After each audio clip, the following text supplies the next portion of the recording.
And first and foremost, may I just give you a very warm welcome to Rubicon. It's fantastic to have you all here. And for those who don't know who I am, my name is Rob Jones, and I'm the pastor, or vicar, or leader of Holy Trinity Church up in Rathmines, Church Avenue. Hands up who kind of knows what that is. Excellent, some of you, that's good. Glad you're here, it's good to see you. So, I guess what I want to do is to start off the conference. It's going to be really informal, it's going to be a lot of discussion, a lot of conversation. And I think for us in Holy Trinity, this weekend is a really exciting time. There's been a few of us kind of meeting and gathering over the last 16 weeks up in Holy Trinity. And next Sunday, Easter Sunday, we're going to be launching our new church at 12 o'clock on Easter Sunday, which is fantastic, and we're really excited. But this conference is kind of building up to that. And you're all really welcome into this kind of discussion, this time of building up to Sunday, and much more beyond. And I guess what I want to do is just explain what is Rubicon. My babysitter tonight says, yeah, I've got the kids under control. You're heading off to that thingamajig. What's it called? Rubicon? And I said it's Rubicon, actually. And I guess the word Rubicon is quite abstract. But some people know that even in our vernacular today, it's quite a strong word. But the history of it is when Caesar in 53 BC, he kind of crossed the river Rubicon as he headed towards Rome for a time of great change, great transition.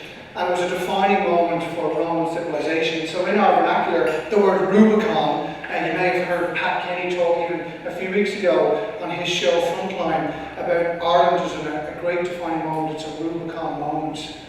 And I think you will all agree that a little bit different to Caesar all those years ago when he went in and basically burnt Rome to the ground and re-established the Senate. We're not going to do that. But we do all agree that this is a time of great change and great transition. And I think this conference is going to be specifically understanding that we are in this time of transition and change. But I guess the big question is that's happening, what does that mean for the church? The whole idea of Rubicon is talking about that interplay between gospel and culture. And we want to create a forum of discussion around that. We have some great speakers who are going to help facilitate that from different backgrounds, different sort of understandings of that, to help us as we look upon what the church will be doing in that time of great change.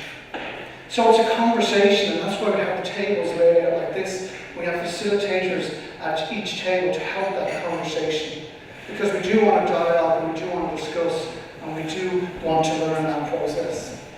So the reason why we picked Easter weekend is for Christians and understanding that that's a Rubicon moment in itself. It's the time when Jesus died and rose from the dead on Easter Sunday. And it's a great time of discussion around who Jesus is and what the gospel means. But also, we picked this space because it's an amazing location to have an event like this. In 1847, the first town council in this part of the city met here, and the Lord Mayor at that time was in this very space. And there was people invited in from culture, people invited in from the church, people invited in from the local area, and they started debating the laws of the land, looking at the culture of the land in this very room. And so we wanted to pick this room to have this conversation, have this discussion for our time now, to look at what it means for us. So it's just to say, guys, you are so welcome, and you are so invited into that discussion and that conversation. When we're in a time of great change, and we in Holy Trinity prepare for our launch on Sunday, we just want to facilitate this conversation and allow you a time to hear some great speakers and also discuss that, and then a time to ask questions and interact. So it's just really exciting for me personally as a leader of Holy Trinity, and I hope it's exciting for you.